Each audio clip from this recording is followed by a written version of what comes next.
नमस्कार, कैसे हैं आप? देखिए, मेरा नाम है मिस्टर साधन।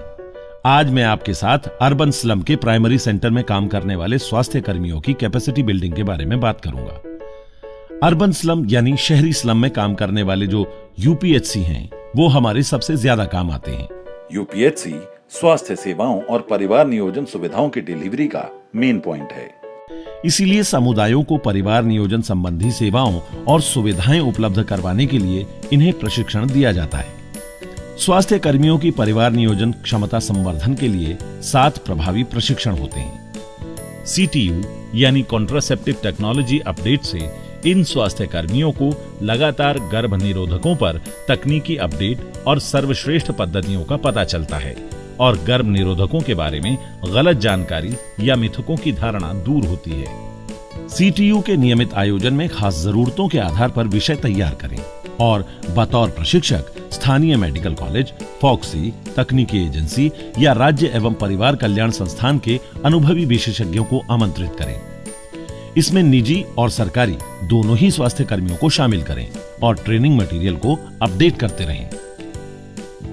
फैसिलिटी होल साइट ओरिएंटेशन किसी भी बड़े सार्वजनिक या निजी स्वास्थ्य केंद्र में आयोजित किया जा सकता है। यदि स्वास्थ्य केंद्र छोटा हो तो नियमित बैठकों के दौरान ऐसे प्रशिक्षण किए जा सकते हैं। इस प्रशिक्षण के आयोजन केंद्रों और इसमें शामिल स्वास्थ्य कर्मियों का रिकॉर्ड रखना चाहिए ताकि इन्हें सुचारू और सुनियोजित तौर पर चलाया जा सके। स्वास्थ्य केंद्र के कर्मियों के लिए संक्रमण से बचाव पर प्रशिक्षण दिया जाना जरूरी है। आईपी यानी इन्फेक्शन प्रिवेंशन के लिए योग्य प्रशिक्षक का होना जरूरी है। प्रशिक्षण से पहले मौजूदा आईपी पद्धतियों और प्रशिक्षण संबंधी जरूरतों का आकलन किया जाना चाहिए। प्रशिक्षण के लिए एक आईपी कमेटी का गठन ठीक होता है। पूर्व प्रशिक्षणों का आकलन करके आगे की योजनाएं बनाएं ताकि प्रशिक्षण रिफ्रेश होता रहे। सर्जन को नो स्कैल्पल वसेक्टमी का प्रशिक्षण दिया जाना भी जरूरी है। ऐसा करने से अर्बन स्लम में रहने वाले पुरुषों को भी बेहतर परिवार नियोजन सुविधाएं और सेवाएं मिल पाती हैं। सर्जन को महिला नसबंदी का प्रशिक्षण दिया जाना चाहिए ताकि वे महिलाओं को गुणवत्तापरक परिवार नियोजन सेवा उपलब्ध करवा सकें। लेप्रोस्कोपी और मिनी लैप नसबंदी में प्रशिक्षित सर्जन की बढ़ोतरी के लिए सीएमओ अपने इलाकों में प्रशिक्षण केंद्रों से सहयोग कर सकते हैं। इनमें एनजीओ भी सहयोग कर सकते हैं।